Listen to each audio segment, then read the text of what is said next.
What's going on, moviegoers? If you're new to the channel, my name is Christian and welcome to C-Roll Productions. Venom Let There Be Carnage, you guys. I gotta talk about that trailer and all the little Easter eggs in that trailer that went over a lot of people's heads. I am so excited for this movie.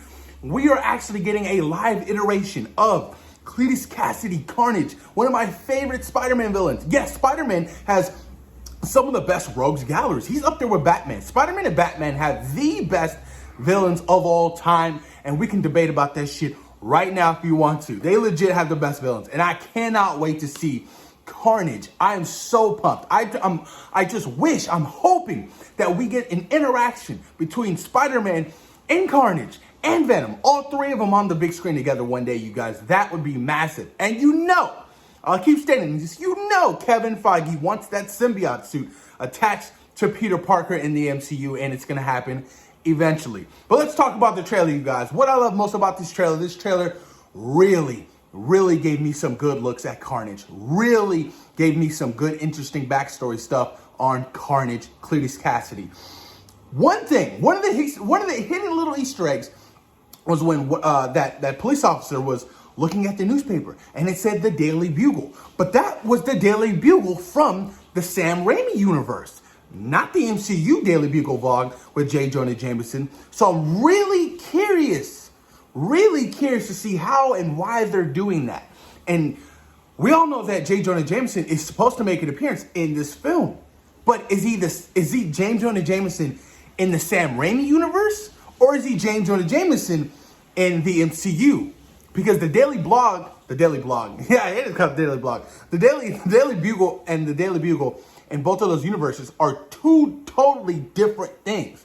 One is modernized to fit today's times, and one is, more so the old school, newspaper thing. So I'm really curious to see how they're gonna do this. I mean, I'm hyped about it. I mean, we get J.K. Simmons to come back as J. Jonah Jameson. Absolutely, he embodied that role in everything he's done in Spider-Man 1, 2, and 3, and Spider-Man Far From Home. He is J. Jonah Jameson, and I absolutely love it. What else? And on the newspaper, it saw hidden victims of Cletus Kasady. So we're going to be getting to some dark shit, you guys. He is evil. And also, a lot of people claim to say that they spotted an Avengers reference on that newspaper. I don't know. It kind of spells out Avengers, but do we really know? You know what I mean? If you slow it down, you screenshot it. I'm like, could it be Avengers?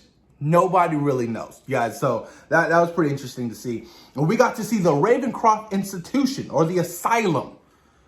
That was very interesting. And I'm curious to see just how deep we get into that. Because the Ravencroft Mental Asylum for criminals is very important in the Spider-Man universe. Especially with Carnage, Cletus Kasady.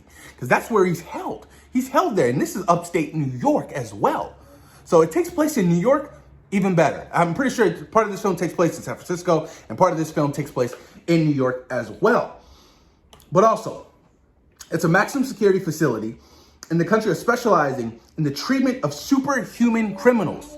Now, that's where Naomi Harris is. Shriek. She's stuck in that institution. I'm really not too big on the character Shriek, so I'm really interested in learning a little bit more of her, what her power set is, and just how powerful she really is, because she's obviously the interest love to Cletus Kasady. And there's a shot in this particular trailer, you see two body figures walking away, and it's kind of blurry, and it looks like a building's on fire. Is the Ravencroft building completely on fire? Did he break her out? That could also be a possibility as well. But Judas the Traveler, this is what I'm really interested in. He's a criminal. He's a brilliant criminal psychologist, fascinated with the natures of evil, and that's history with Cletus Kasady, Carnage, who used to go visit him in this asylum. So I'm really curious to see if we get some kind of a reference or even an appearance from this popular comic book Spider-Man villain. That would be pretty interesting to see as well. In this scene, was he being put to death?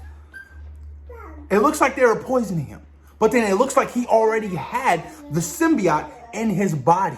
So when that shit triggered, he went off, and the Carnage came out, and it looks like it's gonna be a bloodbath in that scene. You know what that scene kind of reminds me of?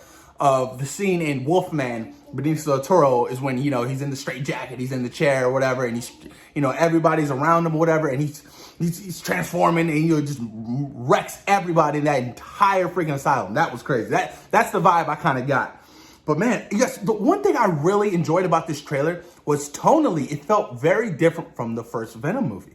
It has a little bit of more of a serious tone. Yeah, there were some comedic moments of Venom making Eddie Brock breakfast. Cool, we already know that's an established relationship from the first Venom movie. So we got that vibe. But also got some very seriousness, and that's what I really loved about it. One of my fears is majority of the fight scenes being taking place at nighttime, because that's one of the things that the first Venom movie kind of struggled with.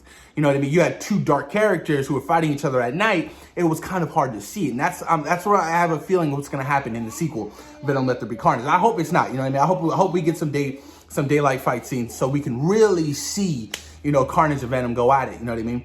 But all in all, man, this shit looks good. This looks really good, you guys. I really enjoyed this first trailer. It got me really excited. I love the first look. I love the feel. I cannot wait to see Carnage go full-blown crazy. I can't wait to hear the voiceover for Carnage, because in the animated Spider-Man series, his voiceover was kind of different and creepy. So I'm really curious to see if they're gonna, you know, tonally switch up Woody Harrelson's voice and, you know, add something different to Carnage's voice. That's going to be pretty interesting, you guys. But post your comments down below. Let me know what you guys think about all the little hidden Easter eggs in the first look for Venom: Let There Be Carnage. Did I miss anything? Post your comments down below, you guys. Let me know what you guys thought of Venom: Let There Be Carnage. Peace.